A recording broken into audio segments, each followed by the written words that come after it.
ചൂണ്ടിക്കാണിച്ച നിങ്ങളുടെ പ്രകടന പത്രികയിൽ തന്നെ പറയുന്നു 45-ാം ഖണ്ഡികയിൽ ഒരു ദിവസം 700 രൂപ കൊടുക്കാം ആശാവർക്കർമാർക്ക്, അംഗൻവാടി ടീച്ചർമാർക്ക്, പാചക തൊഴിലാളികൾക്ക് എന്നുള്ള വളരെ പ്രധാനപ്പെട്ട ഒരു വാഗ്ദാനം ലംഘിച്ചു എന്നാണ് പറയുന്നത്. ഇന്നവർക്ക് അതിൻ്റെ 1/3 മാത്രമാണ് ലഭിക്കുന്നത് എന്നതാണ് യസ്മിനി അടക്കമുള്ള ആശാവർക്കർമാർ പറയുന്നത്. സമരത്തെ നേരിട്ട രീതി പിഴച്ചുപോയോ KS അരുൺകുമാർ? അതുകൊണ്ടാണോ പൊതുസമൂഹത്തിലും സാംസ്കാരിക മാധ്യമ സാഹിത്യ മേഖലകളിൽ നിന്നുള്ളവരും പൊതുവെ ആശാവർക്കർമാർക്കൊപ്പം സംസ്ഥാന സർക്കാരിനെതിരെ എന്ന നിലപാട് സ്വീകരിക്കുന്നത്? ഡോക്ടർ അരുൺ, ഈ ചർച്ച തുടങ്ങുന്നതിൻ്റെ ഇൻട്രോയുടെ ഭാഗമായി താങ്കൾ നടത്തിയ ഒരു പ്രസ്താവന തെറ്റിദ്ധരിപ്പിക്കുന്ന പ്രസ്താവനയാണ്. താങ്കൾ പറഞ്ഞത് ഇപ്പോൾ 18 ദിവസമായി നടന്നുകൊണ്ടിരിക്കുന്ന സമരത്തിന് എതിരെ, ഇവർക്കെതിരെ, അതായത് സമരം നടത്തുന്നവർക്കെതിരെ ഇന്ന് CITUവിൻ്റെ സമരം എന്ന രൂപത്തിലാണ്. സമരം നടക്കുന്ന ഒരാൾക്കെതിരെയും അല്ലെങ്കിൽ നടത്തിക്കൊണ്ടിരിക്കുന്ന ഒരാൾക്കെതിരെയും CITU സമരം നടത്തിയിട്ടില്ല. CITU സമരം നടത്തുന്നത് ആ മേഖലയിലെ മുഴുവൻ തൊഴിലാളികൾക്കും വേണ്ടിയിട്ടാണ്. ഏതെങ്കിലും തൊഴിലിടത്തിൽ CITUവിന് മെമ്പർഷിപ്പുള്ള അംഗങ്ങൾക്ക് വേണ്ടി മാത്രമല്ല CITU സമരം നടത്തുന്നത്. ആ മേഖലയിൽ പണിയെടുക്കുന്ന മുഴുവൻ ആളുകൾക്കും വേണ്ടിയിട്ടാണ്. ഞങ്ങൾ സമരം നടത്തുന്നത് കേന്ദ്ര ഗവൺമെൻറ്റിന് കൊടുത്ത ഡീറ്റെയിൽ റെപ്രസെൻറ്റേഷൻ്റെ ഭാഗമായി നവംബർ മാസത്തിൽ നടത്തിയ ആശാ വർക്കേഴ്സിന് രാജ്യത്താകമാനം 26,000 രൂപയാക്കി അവരുടെ ശമ്പളം മാറ്റണം, അവരെ തൊഴിലാളിയായിട്ട് അംഗീകരിക്കണം. തൊഴിലാളിയായിട്ട് അംഗീകരിക്കുമ്പോഴാണ് അവർക്ക് സാലറി കിട്ടുക. അവർക്ക് സാലറിയാണ് കൊടുക്കേണ്ടത്, ഹോണറേറിയും ഇൻസെൻറ്റീവുമല്ല. തൊഴിലാളിയായി അംഗീകരിച്ച് സാലറിയായി 26,000 രൂപ കൊടുക്കണം എന്നതുൾപ്പെടെയുള്ള നിരവധി ആവശ്യങ്ങൾ ഉന്നയിച്ചുകൊണ്ടാണ്. ആ ആവശ്യത്തിൽ നവംബർ മാസത്തിൽ ഞങ്ങൾ കൊടുത്ത റെപ്രസെൻറ്റേഷൻ ഞാൻ താങ്കളുടെ ഫോണിലേക്ക് അയച്ചിട്ടുണ്ട്. അതേപോലെ തന്നെ കേരളത്തിൽ നിരന്തരമായി സമരം നടന്നു. ആദ്യത്തെ സമരം കഴിഞ്ഞ ഒക്ടോബർ മാസത്തിലാണ്. 16/10/2024 സ്റ്റേറ്റ് മിഷൻ ഡയറക്ടർ ചർച്ചയുടെ ഭാഗമായി ഇരുത്തി, സമര നേതാക്കന്മാരെ ഇരുത്തി വിശദമായി ഞങ്ങളുടെ റെപ്രസെൻറ്റേഷൻ പരിശോധിച്ച് പരിഗണിച്ച് കുറേ കാര്യങ്ങളിൽ തീരുമാനമായി. അന്ന് നടത്തിയ മിനിറ്റ്സിൻ്റെ കോപ്പിയും ഞാൻ താങ്കൾക്ക് അയച്ചിട്ടുണ്ട്. അതിനുശേഷം ഈ ഫെബ്രുവരി മാസം 6-7 തീയതികളിൽ സമരം നടന്നു.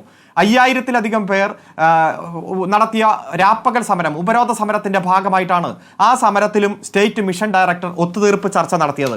ആ ചർച്ചയിൽ പറഞ്ഞ ഒന്നാമത്തെ തീരുമാനം, ആശയുടെ സർക്കുലർ പരിഷ്കരിക്കുന്നതിനായി DHSലെയും NHMലെയും ഉദ്യോഗസ്ഥന്മാരെ ഉൾപ്പെടുത്തി ഒരു കമ്മിറ്റി രൂപീകരിക്കും.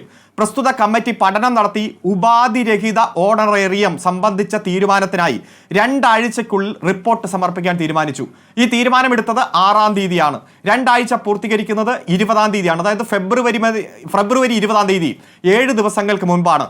പ്രസ്തുത റിപ്പോർട്ടിൻ്റെ അടിസ്ഥാനത്തിൽ സർക്കാർ തീരുമാനം വരുന്നതുവരെ പ്രതിമാസ ഓണറേറിയം ഉപാധികൾ നിലവിലെ 10-ൽ 5 ഉപാധികൾ പൂർത്തീകരിച്ചാൽ ആശമാർക്ക് മുഴുവൻ പ്രതിമാസ ഓണറേറിയം നൽകാൻ തീരുമാനിച്ചു. താങ്കളടക്കം സൂചിപ്പിച്ചത്, അതുപോലെ ഈ ചർച്ചയിൽ പങ്കെടുക്കുന്ന ബഹുമാനപ്പെട്ട സുഹൃത്ത് മിനി സൂചിപ്പിച്ചത് 18 ദിവസമായി നടക്കുന്ന ചർച്ചയുടെ തീരുമാനം എന്ന രൂപത്തിൽ ഇന്ന് ഓണറേറിയം വിതരണം ചെയ്തു, കുടിശ്ശിക തീർത്തു എന്ന രൂപത്തിലാണ്. എന്നാൽ അത് തെറ്റാണ്. 6-ാം തീയതി ഇവിടെ സ്റ്റേറ്റ് മിഷൻ ഡയറക്ടർ സമരം നടത്തിയ സംഘടനയുടെ സമര നേതാക്കളുമായി ചർച്ച നടത്തി. അതിൻ്റെ ഭാഗമായി ഒരു കമ്മിറ്റിയെ വച്ച് ഒരു പഠനം നടത്തി. അത് 2 ആഴ്ചയ്ക്കുള്ളിൽ റിപ്പോർട്ട്, ആ റിപ്പോർട്ട് ഗവൺമെൻറ്റിന് സമർപ്പിച്ചാൽ ഉടൻ നടപടി. ആ നടപടിയുടെ ഭാഗമായിട്ടാണ് ഇന്നലെയോടുകൂടി ഈ പെൻഡിംഗ് ഉള്ള കുടിശ്ശിക മുഴുവൻ വിതരണം ചെയ്യുന്ന സാഹചര്യം ഉണ്ടായത്.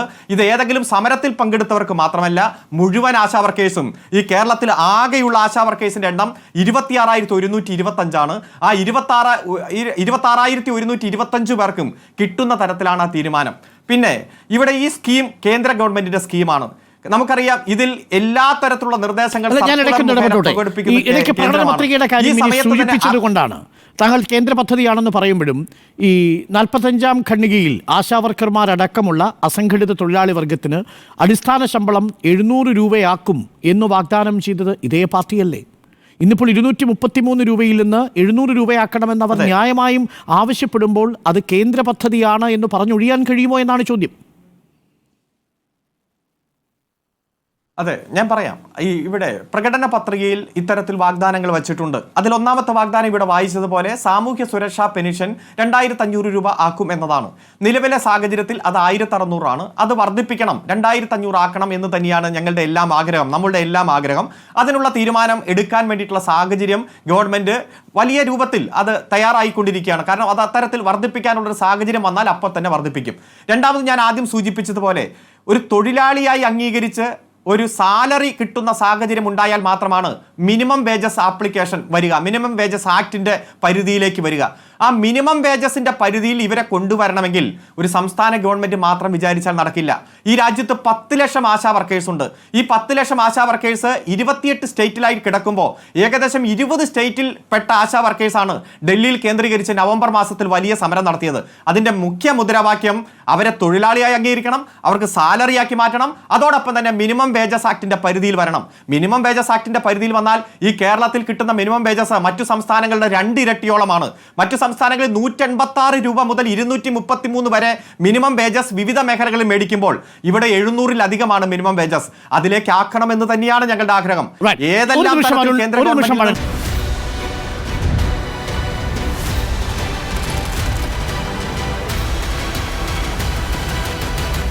Debate with Dr. Arun Kumar.